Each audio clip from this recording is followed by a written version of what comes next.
Hey there. So I've got a story for you today. It is almost August 20th. By the time I post this, it might be August 20th. We'll see. But I've got a story here for you today with H.P. Lovecraft's 127th birthday. I thought I would read you one of his more controversial stories. This is The Street. He wrote this in 1919. In 1920, it was published in an amateur journal called The Wolverine. This is a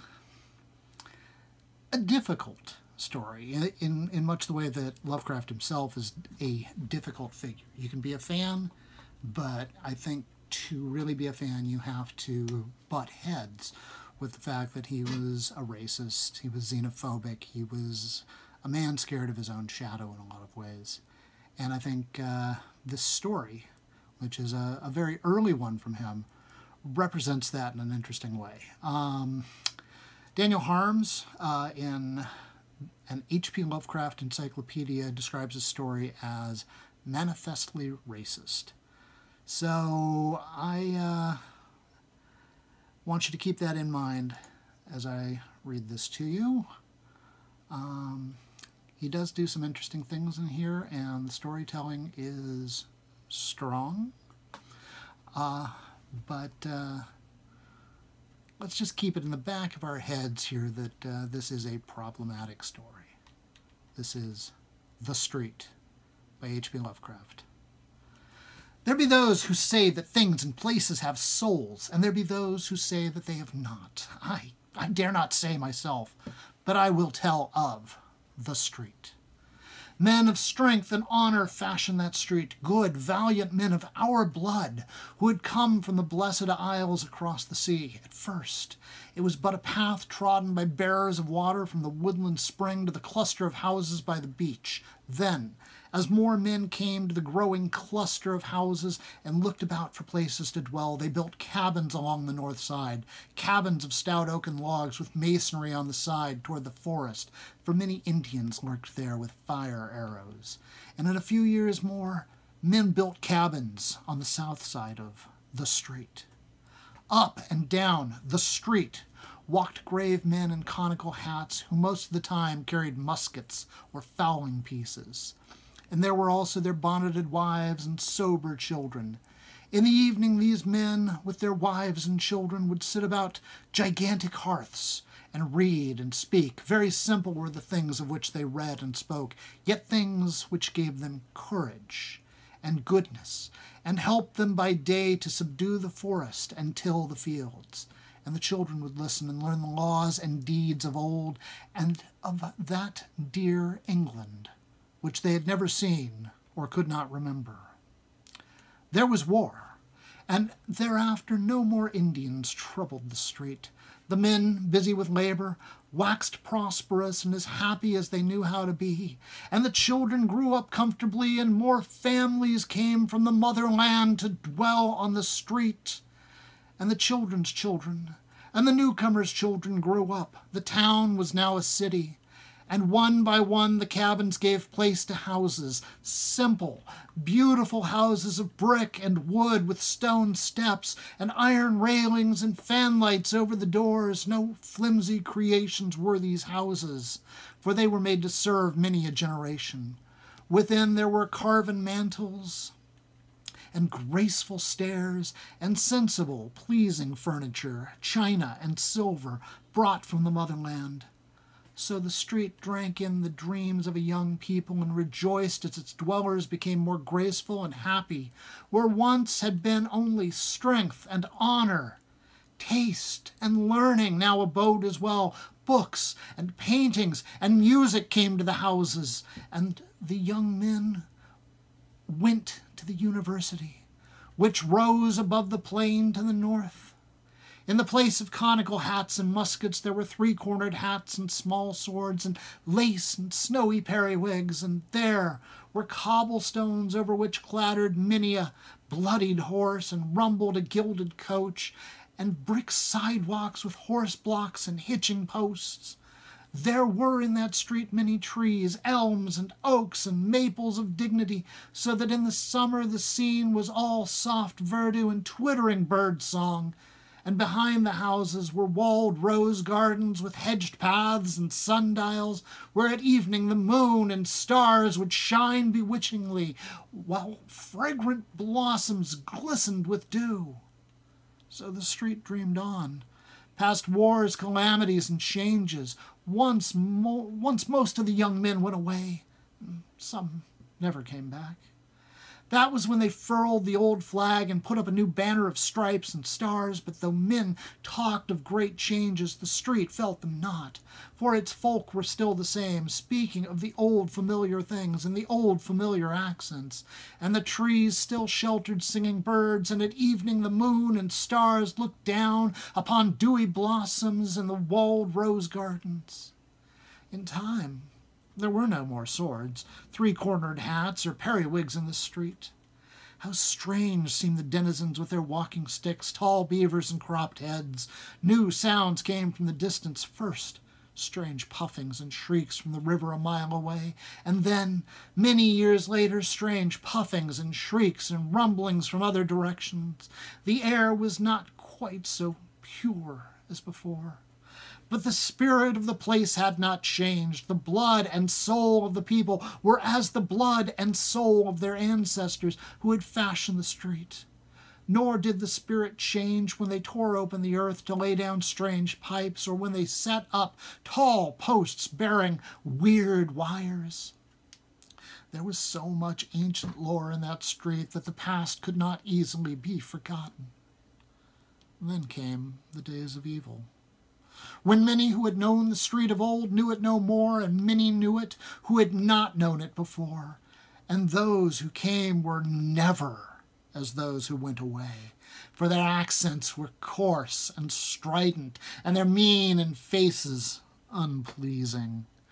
Their thoughts, too, fought with the wise, just spirit of the street, so that the street pined silently as its houses fell into decay. And its trees died one by one, and its rose gardens grew rank with weeds and waste. But it felt a stir of pride one day, when again marched forth young men, some of whom never came back. These young men were clad in blue. With the years, worse fortune came to the street. Its trees were all gone now, and its rose gardens were displaced by the backs of cheap, ugly new buildings on parallel streets. Yet the houses remained despite the ravages of the years and the storms and worms, for they had been made to serve many a generation. New kinds of faces appeared in the street, swarthy, sinister faces, with furtive eyes and odd features, whose owners spoke unfamiliar words and placed signs in known and unknown characters upon most of the musty houses. Push carts crowded the gutters. A sordid, undefinable stench settled over the place, and the ancient spirit slept. Great excitement once came to the street. War and revolution were raging across the seas, a dynasty had collapsed, and its degenerate subjects were flocking with dubious intent to the western land. Many of these took lodgings in the battered houses that had once known the songs of birds and scent of roses. Then the western land itself awoke and joined the motherland in her titanic struggle for civilization. Over the cities once more floated the old flag, companioned by the new flag and by a plainer yet glorious tricolor. But not many flags floated over the street, for therein brooded only fear and hatred and ignorance. Again, young men went forth, but not quite as did the young men of those other days. Something was lacking, and the sons of those young men of other days, who did indeed go forth in olive drab with the true spirit of their ancestors, went from distant places and knew not the street and its ancient spirits. Over the seas there was a great victory, and in triumph most of the young men returned, Those who had lacked something lacked it no longer, yet did fear and hatred and ignorance still brood over the street. For many had stayed behind, and many strangers had come from distant places to the ancient houses, and the young men who had returned dwelt there no longer. Swarthy and sinister were most of the strangers, yet among them one might find a few faces like those who fashioned the street and molded its spirit, like and yet unlike. For there was in the eyes of all a weird, unhealthy glitter as of greed, ambition, vindictiveness, or misguided zeal. Unrest and treason were abroad amongst an evil few who plotted to strike the western land its death blow that they might mount to power over its ruins, even as assassins had mounted in that unhappy, frozen land from whence most of them had come. And the heart of that plotting was in the street, whose crumbling houses teemed with alien makers of discord and echoed with the plans and speeches of those who yearned for the appointed day of blood, flame, and crime. The various odd assemblages in the street, the law said much, but could prove little. With great diligence did men of hidden badges linger and listen about such places as Petrovich's Bakery, the squalid Rifkin School of Modern Economics, the Circle Social Club, and the Liberty Cafe. There congregated sinister men in great numbers, yet always was their speech guarded, or in a foreign tongue. And still the old houses stood with their forgotten lore of nobler, departed centuries, of sturdy colonial tenants and dewy rose gardens in the moonlight. Sometimes a lone poet or traveler would come to view them and would try to picture them in their vanished glory, yet of such travelers and poets there were not many. The rumor now spread widely that these houses contained the leaders of a vast band of terrorists who, on a designated day, were to launch an orgy of slaughter for the extermination of America and of all the fine old traditions which the street had loved. Handbills and papers fluttered about filthy gutters. Handbills and papers printed in many tongues and in many characters, yet all bearing messages of crime and rebellion. In these writings the people were urged to tear down the laws and virtues that our fathers had exalted, to stamp out the soul of the old America, the soul that was bequeathed through 1,500 years of Anglo-Saxon freedom, justice, and moderation.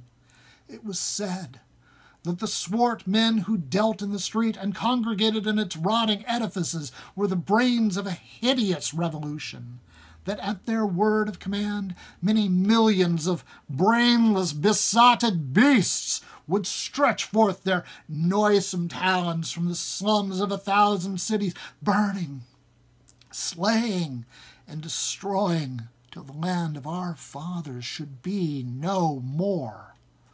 All of this was said and repeated, and many looked forward in dread to the 4th day of July, about which the strange writings hinted much, yet could nothing be found to place the guilt.